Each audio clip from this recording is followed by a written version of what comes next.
What's up everyone, welcome to the Omen VoD review with Omen by HP, designed to help you dominate the game. I'm John, your host, and I was too busy this week to come up with a funny way to introduce Fern, my co-host. Now for anyone who hasn't seen this series before, what we do is we break down a game from the national leagues generally, and we go into it in a lot of detail about the macro play, hopefully designed to let you start to get used to some of these bigger like team plays and stuff like that. Sorry, I completely forgot what I was going to say. So if you're a coach or if you're a player in a team and you're looking to improve your macro play, hopefully these videos can be useful for you. So all the national leagues are over and we've got this fantastic European Masters tournament, so we're going to break down a game from that.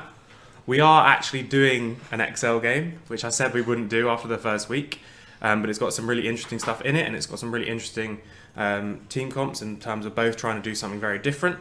So I think it'll be useful. We'll try and be as unbiased as possible, but I think basically it is probably more useful for you watching as we've got some inside information about the XL esports draft and stuff like that. So we'll probably be focusing more on them. Can only apologise for that if that's something you don't enjoy, but let's just get right into it. And I've just stopped recording, but at least I caught myself early, so I'm pretty sure that should all work now. That could have been terrible. Okay, we're all ready to go. Done that. Yep, that's the first time I've caught it earlier though. Yeah. Okay, so we don't even have to explain the picks as they go, but do you want to talk about why we're maybe getting rid of the Rise here? Yeah, Rise has been a bit of a thorn in our side. We're also not going to first pick it. We didn't have the intention to first pick it, and quite a high priority, one of the top two high priority mid laners alongside Azir normally in most regions. Obviously, the EU Masters bring something a little bit different because we're against teams that we don't really watch play week in, week out. So we had to do kind of short-term research since our group was only revealed a couple of days ago, and then we have to play 2 days later. This is the same thing from their point of view, right? So you probably got time to watch the other teams' finals because these are all teams that did really well in the National League. So you want to watch their finals, which were also on 8.6. Jewel had that massive performance on Rakan, and then from the rest of the series it was banned, I think. So that's fairly standard. Yeah, I mean, the research just isn't as comprehensive as what it would be if you were playing in the same league as that team. They just do the kind of basic research that you can get in a couple of days and find any kind of real powerful things that these other teams used or what they put priority on in their drafts. So, and then the Morgana, that was a specific idea, right? Yeah, I mean, we didn't want to give it. We weren't sure whether Caitlyn or Kai'Sa were going to be open. If Caitlyn was open, we didn't necessarily want to take it first because we have answers into it, but we didn't want to play. The Morgana nullifies a lot of those answers and really gives the Caitlyn as much like freedom in lane to give as much lane pressure as she wants to. So in a weird way, this Morgana is sort of pressuring the Caitlyn pick as well. Yeah, it makes the Caitlyn harder to pick because there's answers to the Caitlyn without the Morgana, but Caitlyn Morgana is such a powerful lane, allows Caitlyn to be free right up your lane and just start chipping away at your tower without real punishment.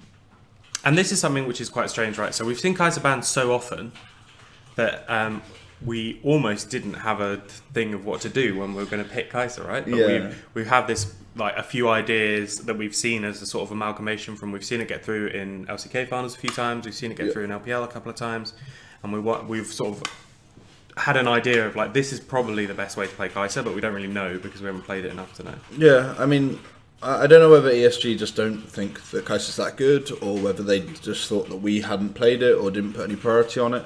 Again, there was no prior on it in the final. Yeah, we weren't expecting it to go through, in honesty, and we didn't have a set prepared draft for if the Kai'Sa did go through. We just had a kind of preconceived idea of how we should use Kai'Sa, and we just, as soon as we knew we got the Kai'Sa, it was all about how do we facilitate this pick to really like go off, because we know it is strong, but we haven't got it much in scrims, we haven't practiced with it that much.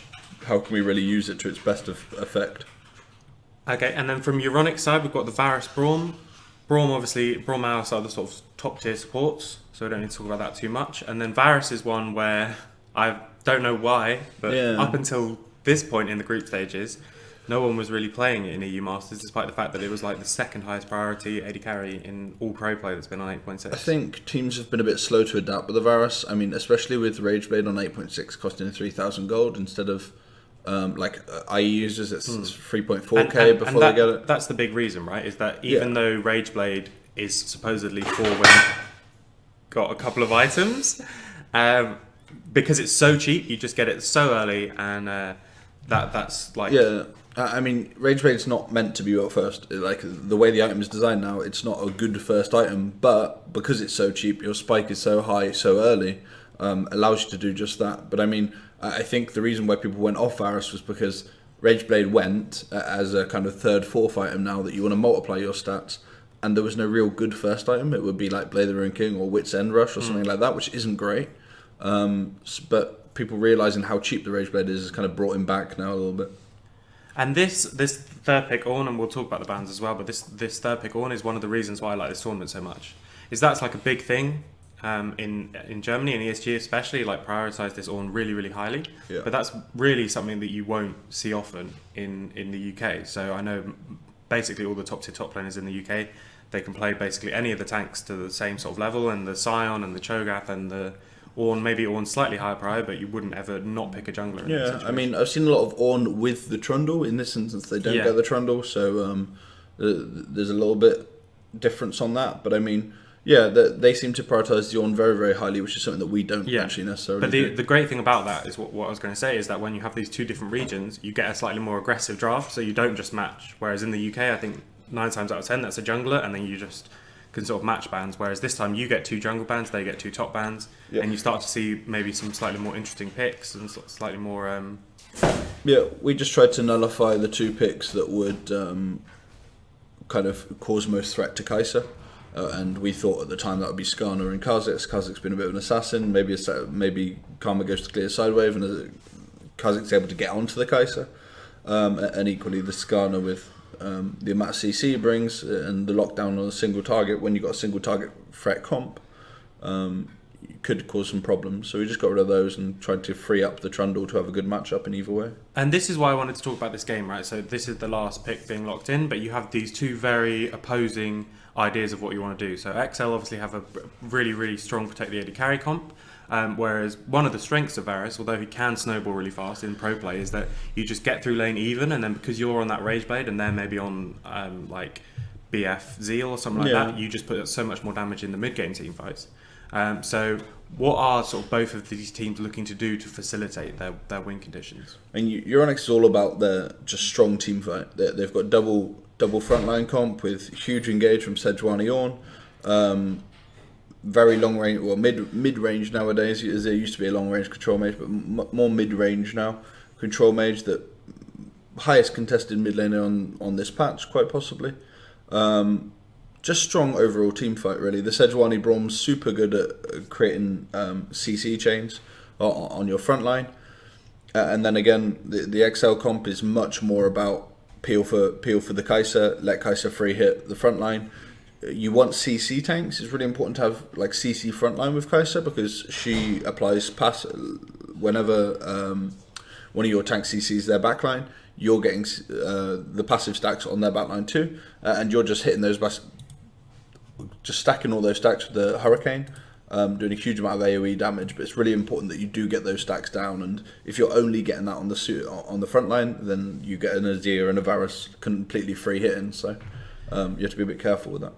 I thought I was going to transition that really smooth, but I wanted to make sure I didn't stop the recording again. Okay, yeah. And this is something that we've seen from Afrika, I think was the first team to do the Karma Kai'Sa. Yeah. Once you get this Rage Blade point, you stack up the Rage Blade on Kai'Sa, you put the Karma Shield on it, and she ults in, and it's so hard to kill her. There was that screenshot on Reddit, I think, that something like 90% of you're Kraven's pretty much HP was doubling. shield. You're pretty much doubling her health with the Mantra E on the Karma, and it's not only the shield. I mean, Karma can build in so many ways that benefits Kai'Sa. There's Ardent, there's Athenes. I've even seen Zeke's on Karma mid lanes before to just give that extra buffs. But I mean, in this game, you're more likely to get the Zeke's on the Trundle and more of the Ardent type attack speed steroids from the Karma. Okay, let's just jump into game then. Yeah, I think there was a little pause at the start of this game, so you got a couple of... There you go. There we are. Okay, so we know then that XL's win condition is Kai'Sa. Yeah. Because of the strength of Varus, especially in lane, though, that doesn't mean that XL have to play around bot lane, right? It's not one of these things. That's the thing with League, is that quite often your win condition, you just need that to be safe. You don't want it to be dying over and over, but you don't want it, you don't want to like all go bot ways because you might.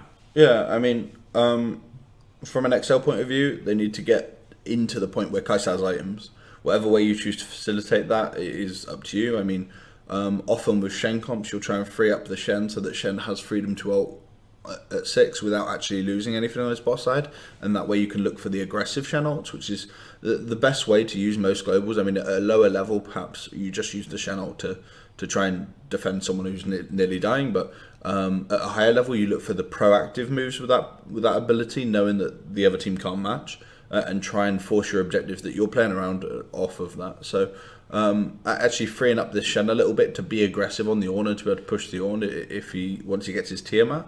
It is quite a possibly good way to kind of facilitate that. And then from Euronics side, what is it that they're hoping to achieve? So one of the things that I always seem to be going on about is that even though you've got like this team that's really good at team fighting, that doesn't necessarily mean that you have to be super aggressive in the early game, because once the towers start going down, you're going to be stronger just based on your comp. This Varus is going to have Rage Blade like we talked about before. Varus ult's super useful in these early game team fights especially, and then you've got so much CC coming out from Sedge, Braum and Ornn as well. Yeah, well, thankfully in this game, like the Varus Rage Blade spike isn't going to be huge, like as hugely impactful, because Kai'Sa is likely to, or possibly goes the Rage Blade build too. I mean, there's various different builds you can go on Kai'Sa. Some people lead with Essence Reaver into Pickaxe to get their Q evolve.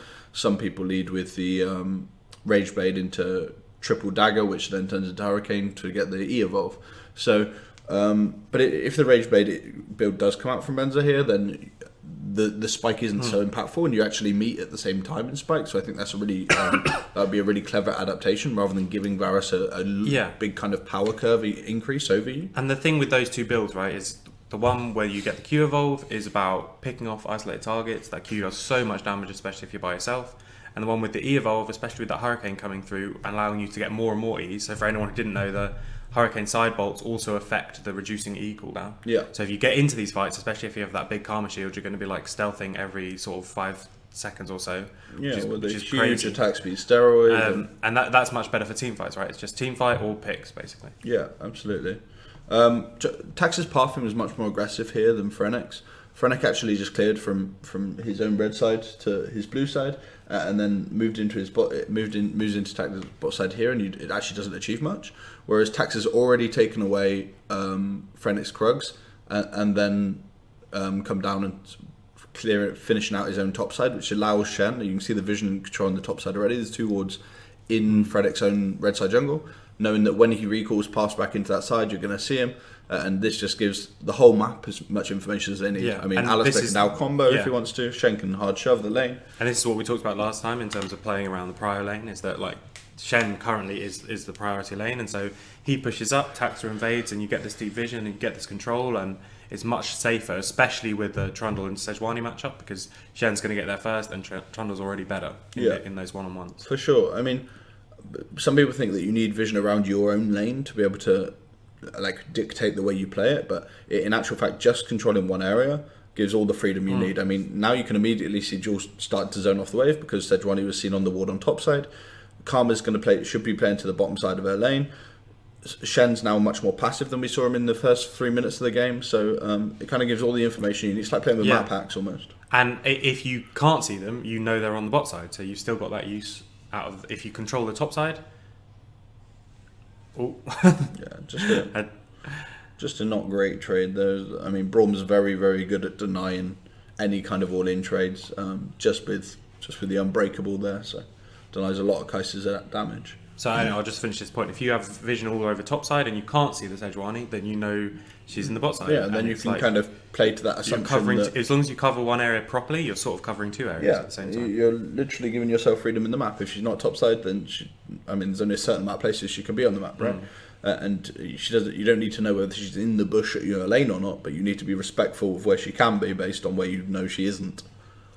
And then the same again. So, I mean, at this point, Tax is already 8 CS up, 7 CS up. I had to move around the mic to see that. Yeah, it's about 2 and it's all just about playing the right areas of the map, not necessarily anything that Frenix done personally specifically wrong, but it's like playing around the lanes in a correct way, and that's how you get these advantages where it's like, I don't know how, but he's just up in CS against me, even though we've both been farming the whole time. Yeah, I mean, realistically, what should happen in this draft is that Karma should be the one with a little bit of early game pressure, I think, and it should be Shen that gets pushed in by Ornn until he gets his Tiamat, and it should be Kai'Sa that gets pushed in by the Varus Brawl. But with the jungle path and initially, because Trundle was able to move into the top side and Sejuani went to the bot side, then Ornn had to play more passive. And then because of the information that Trundle provided in the top side, doing exactly the same again here, because of the information that Trundle provided in the top side for the team, then the bot lane could play more aggressive. So he actually, with that initial jungle pathing, kind of gave freedom to the two side lanes to be aggressive in situations where they normally couldn't be. I quite like that as well, when they both go up in Krumel and Taxa. Taxa's not the one who hits the blast cone, because, I mean, not the blast cone, the plant. The plant, yeah. the blue plant, whatever it's called. Yeah. They're literally completely spaced on that, but anyway, everyone knows what I'm talking about, I think. And that means that it doesn't actually give information about where the jungler is, because even though it probably is that side, because of the way Karma's moving, like it was Karma who hit the plant, and so it's not definitely that he's there. Yeah. But this is a really good response, I think, from ESG. They see the plant go out, and they get a nice buff steal, and actually, Taxa didn't get theirs on the other side of the map. No. Taxa was a little bit desperate there to... I think it was... because of the lack of information in the red side jungle there, and Azir dipped into the double pink ward that they've got on the bot side of the river. This is what you call, in pro play, you call it applying fake pressure. And just by dipping into the river there, bot lane was immediately worried about the threat of the dive, and then Sejuani moved into that side too. So Taxa could have just taken that red buff and just traded off buffs, but because he wanted to be there to try and nullify any potential dive on bot lane, he actually gave that up, and Sejuani ended up getting 2 blue buffs and actually catches up in terms of a jungle path, and because of that. And this is why people say so much that the lane that's most different from solo queue to competitive is jungling, because it's like, that's just a really good move from all of ESG, and it gets the jungler back a bunch more CS. And Absolutely. It's like that, now they're pretty much even after that. Yeah, for sure. And it's all about just playing around the areas where you have pressure and trying to think what their entire team is going to do in terms of like rotating around the map. So you start threatening the bot lane dive, their entire team has to come back to respond to it, and it gets you like a couple of jungle camps. Yeah, they actually did something that's quite common into Shen here. Teams commonly at a higher level late swap into Shen because they don't want to be in the situation where Shen can match more freely on the opposite side of the map. So you attack the global, so to speak, and they actually are able to be faster on this. And we didn't read this very well at all, and they get first tower. The natural kind of reaction to that is that there's a Mountain Drake on the other side, there's no neutral on the top side, so you just want to try and trade tower and the neutral for that, and then rotate yourself, leave no neutral on the bottom side, knowing Herald's going to spawn in 1 minute's time, and you just play on the side with the neutral and just try and trade off. Yes, you get less gold because they got first tower gold, but equally you're getting the neutrals that benefit you a bit later in the game.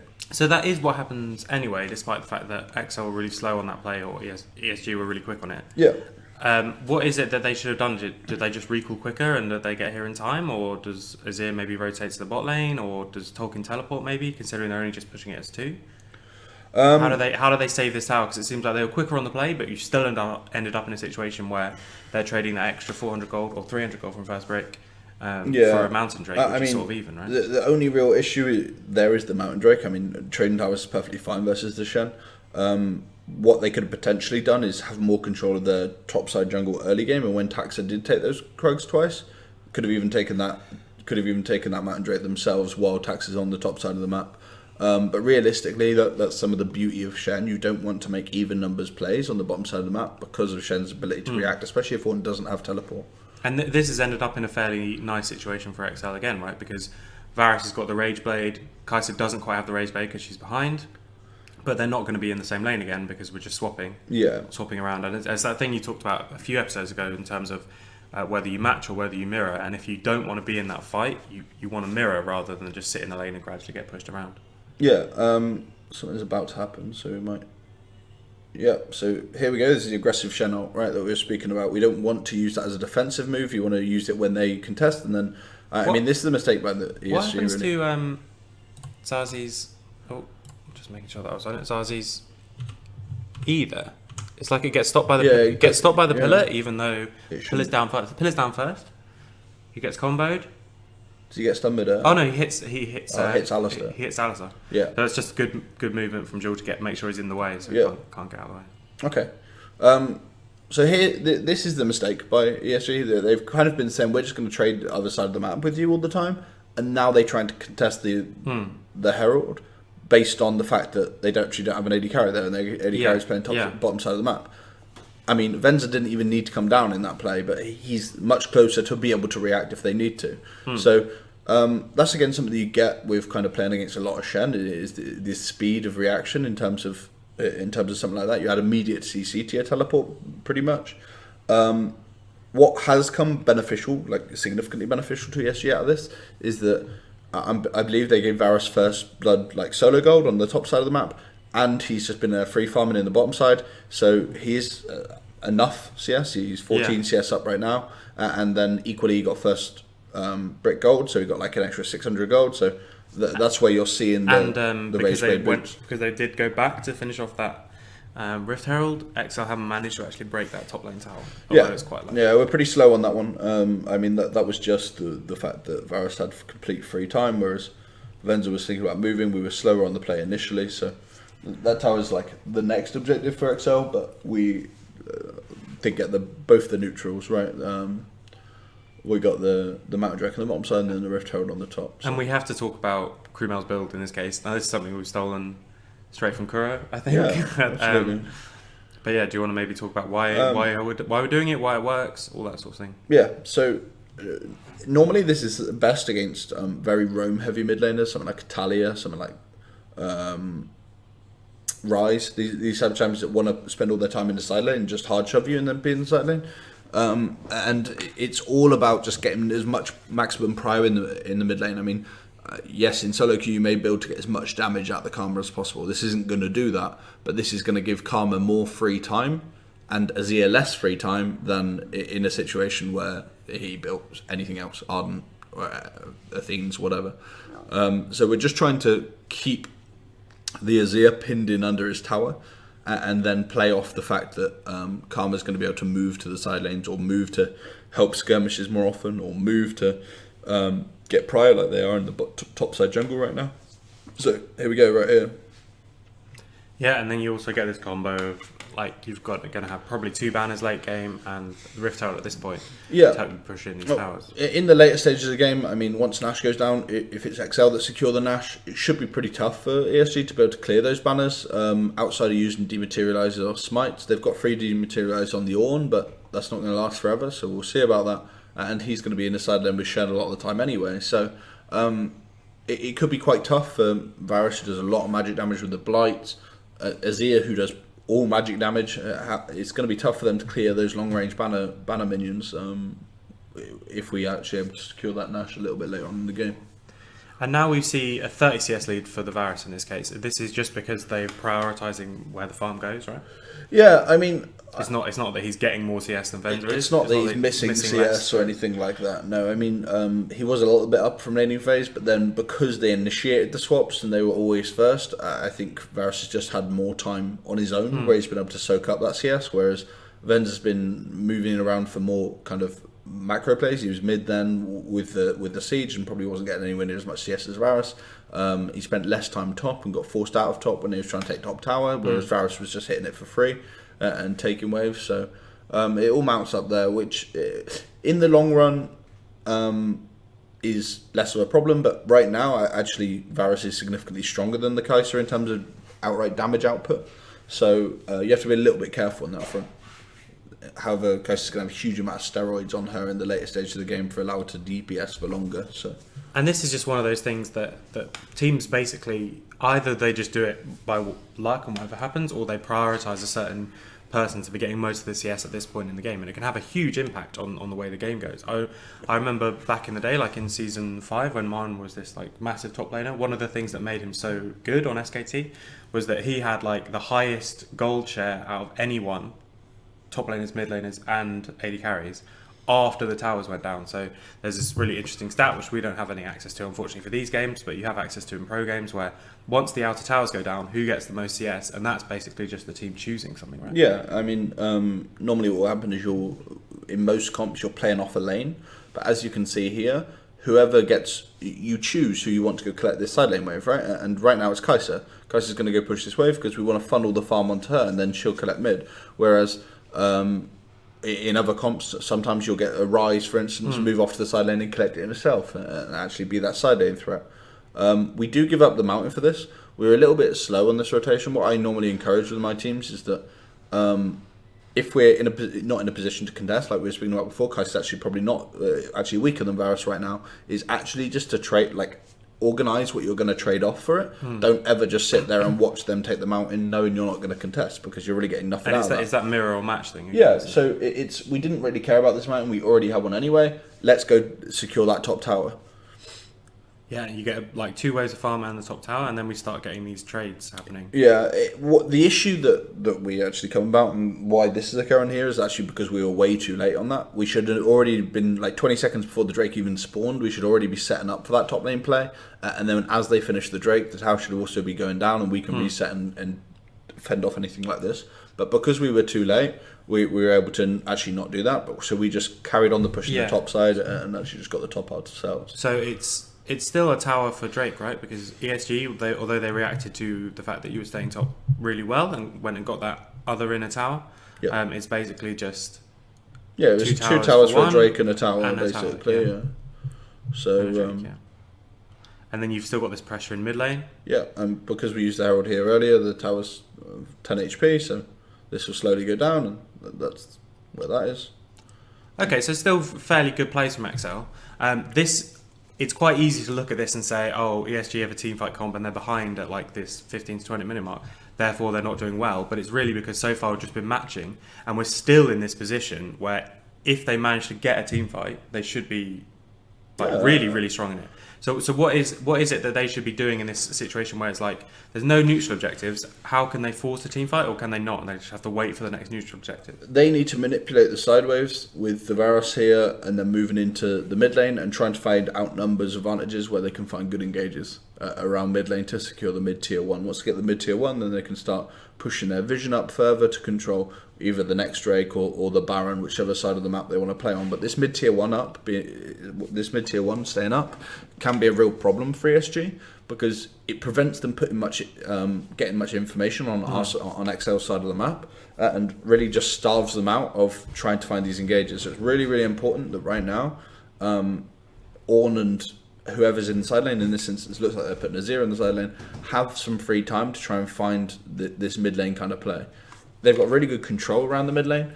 As you can see, there's like 3 pinks literally around mid lane, so that needs to be dealt with from an XL point of view, and that needs to be like removed, and we need better control of that. But then like what's happening now, really, we just got rid of all 3 pink wards, so maintaining that vision control now is really important for XL, so that because they should recognise that a play does need to be made mid lane for this to be able to occur. And so then from XL's point of view, they're basically just trying to, if there's no massive team fight for the next sort of 10 minutes, that's really good for them, right? Yeah, I mean, I think this game has a weird dynamic, because I think both teams feel like they're okay to wait and will be strong later on, which is normally quite rare. Normally one team knows that they want to be winning right now, and the other team is actually like, okay, if nothing happens for the next 10 minutes, we're in a really good spot. But this is not really a comp that most people will have played against for a long time. I mean, the most recent history of this was like Juggermore back in the day, like back in like season 5, it probably originally came out. Yeah. So something like this, where it's all based around a single threat, and that threat staying alive because of the rest of the team, is not common. And they're probably unsure of the scaling based on their scaling. The scaling is quite good. I mean, Varus isn't the most amazing late game scaling champion, but Azir definitely is. They've got double tank frontline, a lot of tools to stop the Kai'Sa and get on the Kai'Sa with Shurima Shuffle, with Sejuani ultimate, with Ornn ultimate. A lot of stuff to lock the Kai'Sa down. So perhaps they also think that not being hugely proactive in this early game is okay for them. But this is what we were talking about, right? This is exactly what they want in terms of they need to try and find these outnumber situations. But we acted really quick with the Shen ultimate. So can't remember if anyone actually dies here. Oh yeah, Jewel does. I think Jewel trades himself. Yeah. So it's a 1 for and that's the power that we've seen coming out from that. There's so much CC coming out from the Euronics side, and they're going to get mid tower from that. That's exactly what they should have done. Yeah. Exactly what we're talking about, right? They're trying to find a good engage that allows them to get this mid tower. This mid tower allows them to clear out the vision, start pushing vision deeper into XL jungle. They actually played that really well in all respects of playing around what their objective was and how they should do that. And it's just moving slightly too far up from the XL point. Yeah, I mean, perhaps they didn't recognise that as big a threat as it actually was. I mean, at this point in the game, both AD carries are now on 2 items. They're pretty even in terms of their spike. Kaiser's now got the invisibility, so does help quite a bit with denying a lot of this CC. And even when she is CC'd, as long as she gets that E off first, following up on that CC is kind of hard sometimes. So perhaps it should have been a little bit before they tried to force a little bit before she got this spike. But realistically, I think perhaps XL overestimated the power of the Shen ult there and able to save any kind of engage that came about. Whereas in actual fact, because mid tower tier 1's already down, there's no real need for them to be stepping that far up mid lane. And because Euronics have still the stronger team fight and they don't have the Shen ult up, how is it that is it just literally a matter of timing that they've managed to sort of lose control of this area where, like, Dragon is generally one of those places where it's like that's where we can get fights at. And is it just literally a timing thing where they maybe should have been there a little bit earlier? They should have been setting up 30 seconds before rather than resetting it in base. Yeah, I mean, I think they're in a bit of a rough situation because their engagement was so close to Drake, like Drake spawning. They then felt that they needed to spend the gold that they got off that mid tower, off the kill that they got on the Alistair. Needed to reset because they lost a lot of cooldowns and health. So they reset. We were quicker on that, actually able to gain control of the area. They prioritised their control around the Nash, which they've got, and we just traded that off the Infernal Drake based off the fact that we didn't think that they could get that Nash as quickly as they did. We also had Scuttle on top side, so we had information on if they were doing it, and we could peel off the Drake at that point. Yeah, and that's one of the things where it really just depends on what Drake that is. If that's an Ocean Drake at 22 minutes into the game, then it's fine to trade that for vision, sure, for Baron Vision. But Infernal Drake is going to give... I mean, in this instance, it's not as huge. I mean, Kaiser with this build isn't building a huge amount of bonus AD, not for a little while anyway. So the benefit is not massive, and Karma, who went first item banner at command, isn't building a huge amount of bonus AP yet anyway. So for now, the benefit of that Infernal is really not very much. Come 40 minutes, it's going to be much more significant, but right now, realistically, it gives very few stats to either the Kaiser or the Karma, which are the only two that actually care about that. And this is why Baron Vision is so important, right? Is that, especially with Azir, but regardless, like, when a game's so close, the enemy just needs to misplay once, and you take the big objective, and it can blow the entire thing open. Absolutely. I mean, there was a little bit of a sneaky try there, where Azir and Sejuani, they can duo it very, very fast. Sejuani really doesn't take that much damage from it, and Azir is... when put 3 soldiers up, he gets 65% attack speed steroid, can do that so quickly. But Taxua had his kind of wits about him there to check. Sejuani missed the ult, and it kind of fended them off, really. Okay, so we are going to get into this point where we have to talk about like late game scaling. And like you say, like Azir is a really good late game. Varus isn't exactly bad late game, especially with these crit builds that we're seeing. Looks like we're seeing it coming out from Varus in this game as well. But you do have this thing of, because it's Kaiser, who's probably like the highest damage champion in the game, if she doesn't die, you're going to be in trouble. And what then do you need to do in terms... what is ESG's game plan at this point? Do they think they can just scale up? Or is it maybe, do we want to try and get some more vision around Baron? And do we want to try and force another fight where we've got this loads of CC and you've seen them execute it really well already once? I think they do have 2 longer range carries than XL do. So potentially controlling this Nash, getting the Nash, which they do insanely quickly with Varus and Azir, will allow them to just siege. And the engage isn't great. I mean, you're very reliant on the Alistair combo being good from XL. So perhaps they're just kind of basing their fact on, actually we get this Nash because of our control around this area. We force them to come face check this area because we got the stronger engage, and then we can find our good engage, or we get the Nash. Either way is good for them. And then actually Kaiser is going to be a very limited non-factor unless this Alistair hits a really good engage on our backline, because she's not actually going to be able to get onto anyone. There's very few tools to actually get onto anyone. But what we're seeing is that Shen's just having endless side lane pressure. The Karma keeps putting the banner of command in the top lane, and you're having two side lane waves of pressure. And every time that this happens, Taxa, Venza, and Jewel are moving in and destroying the vision, just like this. So now they should move into the Baron side of the map, control the area of vision. No, which they're trying to do. They're trying, but Karma was a little bit late on that play actually. They stepped up way too far when Karma didn't have pressure. I didn't notice this the first time, but the Varusol, the end of the Varusol spreads the Venza just at that last second. Yeah. And unfortunately, for XL's point of view, Taxa actually picks up both of those kills rather than Venza. I mean, given that 600 gold to Venza would have been really nice, just to speed up his kind of core strength. But and is that maybe a little bit of desperation coming out from ESG? Because I mean, they weren't all there. I mean, the Azir gets into the back line, but then we just see. I mean, this is why people complain about Kai'Sa, right? She does so much damage, and she also has her own shield, which lasts enough to give her the Shen shield, which lasts enough to give her the Karma shield, and all that kind of stuff. It's like impossible.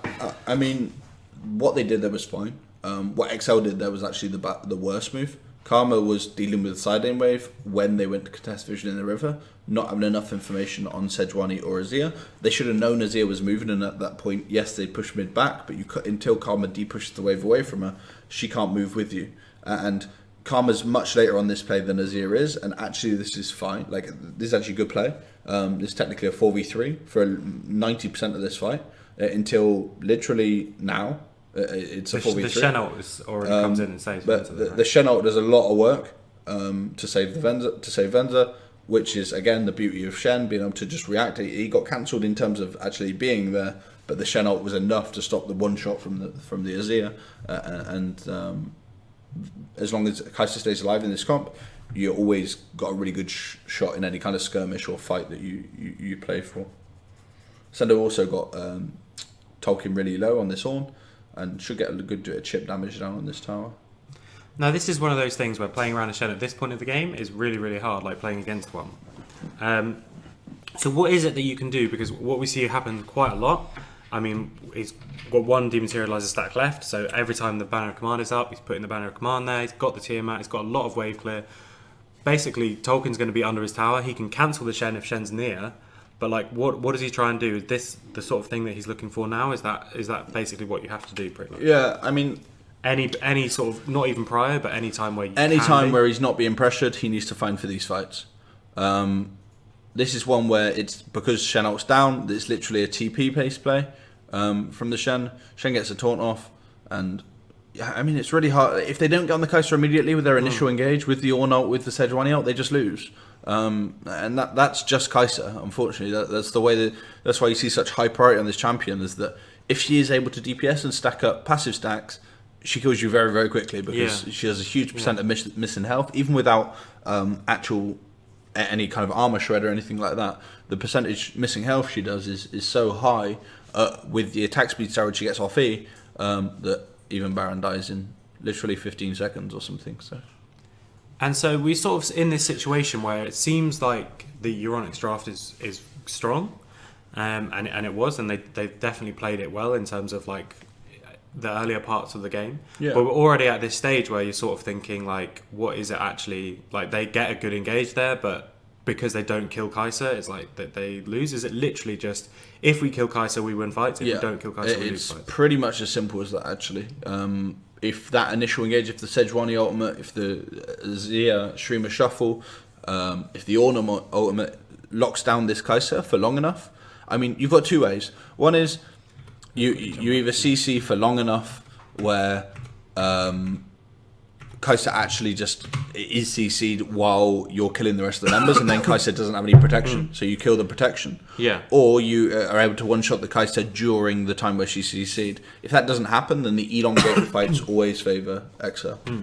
This is something I want to talk about briefly. Although you've got this really juicy wave top lane that you want a Baron buff, this ends up actually wasting 2 Banner of Commands, right? Because ESG play around it really well. They say, right, we can't get to, they use the Azir Tower to slow it down, and people start moving already. They can't let this hit because you've got 2 banners. Yeah. But what actually ends up happening is because there may be XL maybe a little bit too over eager on the play, you lose one of the Baron banner of command windows.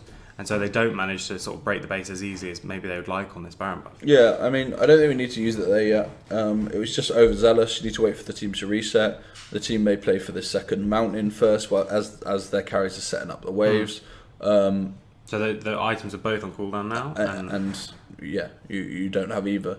Karma's is going to be up sooner because that was put there initially before that fight broke out mid lane, so it would slow push away from her. Which was fine. But this is one of those points where you're going to have maybe one window, maybe you get 2 windows in terms of when the Baron's up and when your banner of command's up. But you've got one dematerializer on the enemy team, so this one's just going to be one shot, and maybe the next one is the only one that's going to break the base. And in the way we've seen it before, where it just like slowly goes through everywhere, and you've got no way to stop it. Absolutely. I mean, hopefully what XL do here is just use the Shen pressure, so that they're quite facilitating of that. There's no one dealing with Shen right now, so there's the dematerializer that removes that banner, and now you've got no banner, right? So I think banner usage wasn't great here overall, as we spoke about.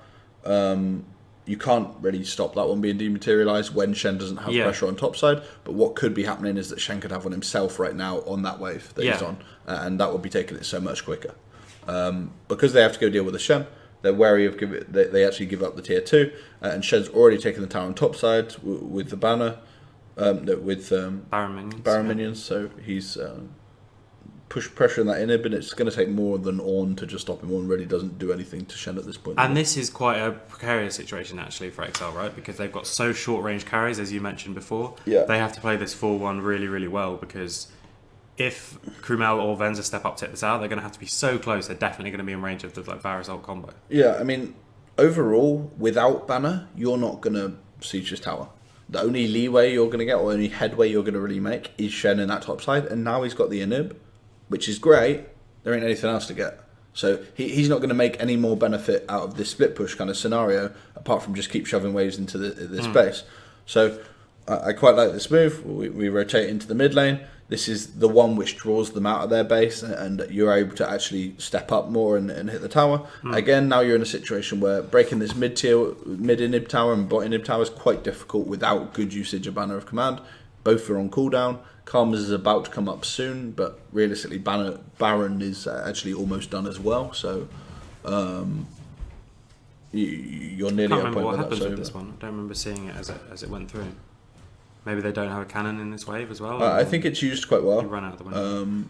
But then they make a really good engage shortly. Okay. I'm not sure if it's right on this one, but I mean, this is exactly what you want, right? You can't siege, so you let the minion do it for you, and you protect the minion. And you don't want to ever step up like this. You don't want to engage. You don't want to be in a position to actually be fighting. Just let they can't do anything. Just let the minion do it itself. Now Baron dies. And now Baron dies, and then it steps in range of tower, and the tower kills it itself. And XL are way overzealous here in terms of just getting it a point where they're engageable on. And this is a bit silly, really. I mean, it's okay, they get out of it, but now there's no Shen ult, there's no Trundle ult. All these tools that make you artificially tanky in the front line. I mean, Trundle is a jungler. He's not spent that much on tank stats. So he's not that tanky without ulting the Ornn or the Sejuani. His tank stats really aren't there. So we use Shen ult, we use Trundle ult just to disengage that play and really don't even get the tower out of it. So good by ESG to fend that off and get good timing on that, but pretty poor by us. And this in this game is where we really get stuck on ideas within the game. Our kind of troubleshooting up until now has been pretty good.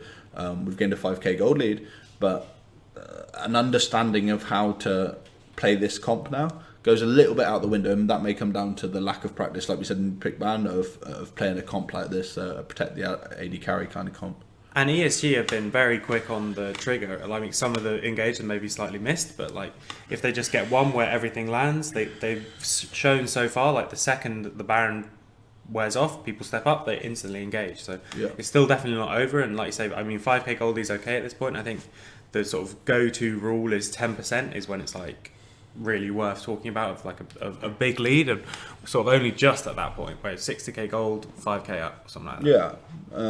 I mean, the goal lead's fine. I think from both teams' point of view, they're quite happy for it to go late game, really. It's just how they use the comp, whether ESG find this engage on the Kai'Sa and whether Kai'Sa stays alive from XL's point of view is the kind of real important part on that front. So maybe, even though this tower is super low, maybe is it better from XL's point of view to not be pushing and sieging here and just taking everything that's on the map? Because you get access to both jungles, all that kind of stuff. Absolutely. What should be happening is you should be denying all the remaining camps, get the enemy red buff onto the Kai'Sa, denying that from Varus, get pink wards in their red side jungle, and do the next Nash on spawn. Use your banner of command on those Nash once you get that Nash to do this. We saw how quickly they did Nash last time. They do it even quicker now. But actually, we're over greedy without a wave stepping up to the tower, and really want that. We got baited in by the kind of low HP tower and way too overzealous. I mean, Venza's hitting a lot, but there you go. He still can die. Really nice. So a 0 as well. He's still killable, and that gives ESG all they need with regards to. I mean, we didn't even need to do anything. The Superman's hitting the Nexus. So actually, really, really unhappy or kind of poor play from us there.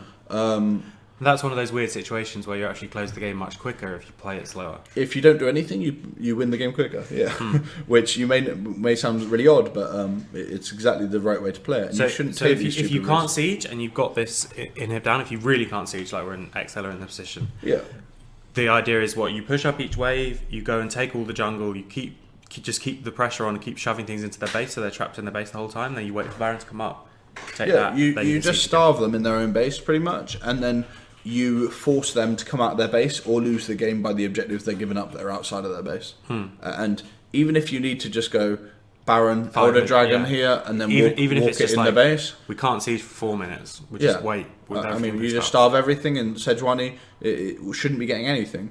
But she gets way too much freedom in this game, in a game where they've been stuck in their base for the last 5 minutes, pretty much.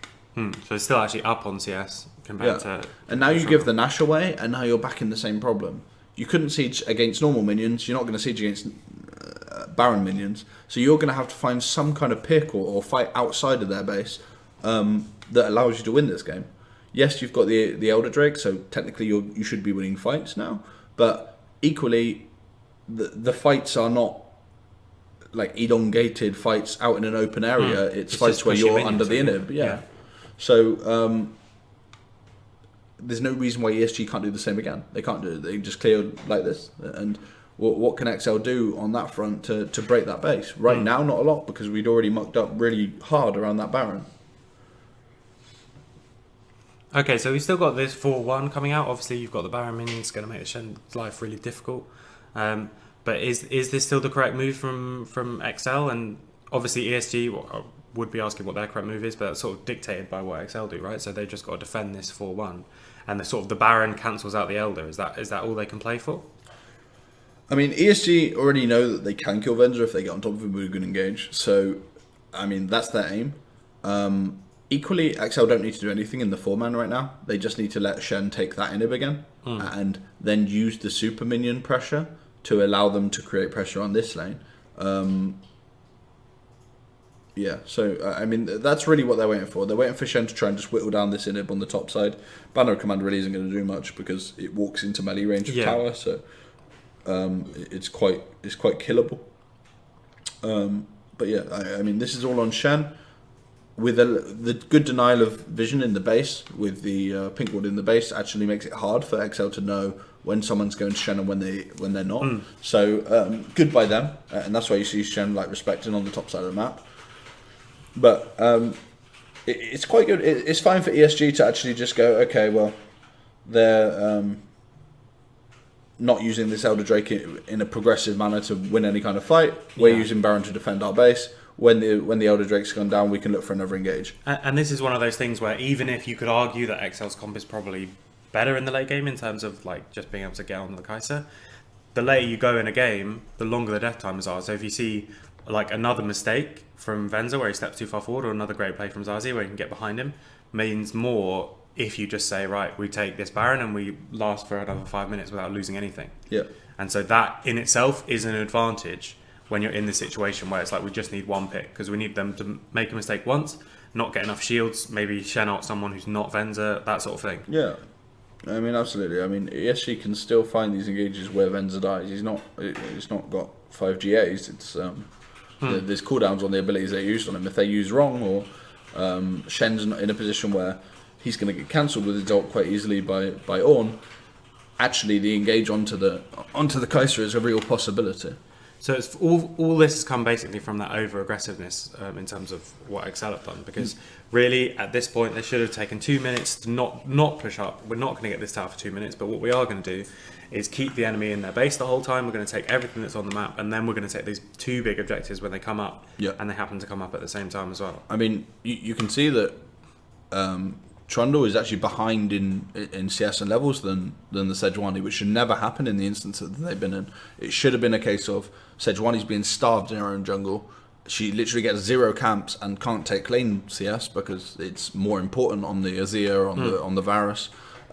So what is she doing? She's literally just standing there and leeching XP from her carries in lanes, which again is starving the carries as well. So it should have been a much more controlled kind of point where they did control the jungle, but because they haven't, that's why this game is just hit a kind of a bit of a plateau until the next Nash is up or a really good fight is found, and that's what ESG are trying to do.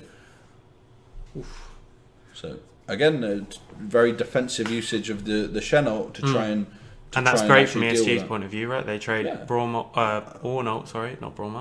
ult for Shen ult, and that stops this 4-1 pressure that we've seen. And now there's no Shen ult on the Kai'Sa in the next engage, which can be used on the Azir Shroom Shuffle, it can be used by the Sejuani ult. There's still ways of engaging by them. But I mean, there's Kai'Sa's so broken. I think they show it. They don't probably they show it. They do show a replay, I think, after. I think maybe after the game, but basically all that happens, because we're not going to go over the replay, all that happens is Azir gets hit by the Kai'Sa W there. He thinks he's under the safety of his own Azir tower, and he's got a lot of mobility. Autos in once, Qs him, and he dies. Yes, he does. He casts the Streamer Shuffle basically instantly, and dies before it appears. Yeah, dies before the animation goes. So you can look at it and say, oh, he's got flash and heal, but like it literally. I mean, it was an auto and a Q. As soon as they're channeled, even if he flashes, he dies. Yeah. And then just a good follow-up engage from Sendo and then Jewel as well. Yeah, and we QSS that, and now without their Azir, I mean, you can just ignore them pretty much and break into the base, which kind of nullifies all the good work that they've done to try and defend this base for so long. Now you should just play it safely. You get the 3 inhibs. So even though ESG did have a good late game comp, because these Protect the AD Carrier comps are so strong in the super late game, and that's what we saw with Juggernaut, right? Is that even if you've got like these hyper carries, if their hyper carry has protection, you still have this cap on the game in terms of time. Because even though looking at the champ select, I would have said, oh, it's okay for ESG to go late game. I mean, I'm not even going to talk about this fight just because they're outnumbered. But even though we would have said it's okay for them to go late game, actually what happened is when they got to a point, it's like if we can't kill Venza, we lose. And so it's like they're not actually okay in the late game. So is it just they needed to force more early and use this Varus power spike when like he is so strong when he's got that Rage Blade and maybe 1 or 2 other items, because he's also got that ult which other AD carries don't have. Yeah, I mean, I think they played poorly around neutrals in the early game, which cost them a little bit, because that having no neutrals on the map leads for less opportunities for team fights, and there was few opportunities for team fights because those neutrals were just traded all the time. So they should have been more forceful around the neutrals and just traded on TP for Shen ult maybe and actually looked for 5v5s. But because they wanted to play on the opposite side of the map and give up the neutrals, they removed all opportunities for early game skirmishes or fights, realistically. The only ones they really looked for were around mid lane once XL were already 4 towers for free up and they were behind on that tower. Yeah. So being able to fight 5v5 around that rift tower, be able to fight 5v5 around the mountain and then the Infernal would have posed much better for them, because Venza wasn't very strong then and the protection was limited. So yeah, I mean, I think that was the issue with the SG, and then the big issue with XL was what we just kind of spent the last 10 minutes speaking about, which was very much about being trying to win the game too fast, which actually makes it win slower. Not controlled enough in terms of how to see out the game properly with the composition you've got. Okay, cool. I think that's a good way to end then. Thanks very much for watching our XL VoD review with Omen by HP. If you've got any ideas of ways we can make this show better, we'd love to hear from you. If you can put them down in the comments below. And don't forget to like, share and subscribe.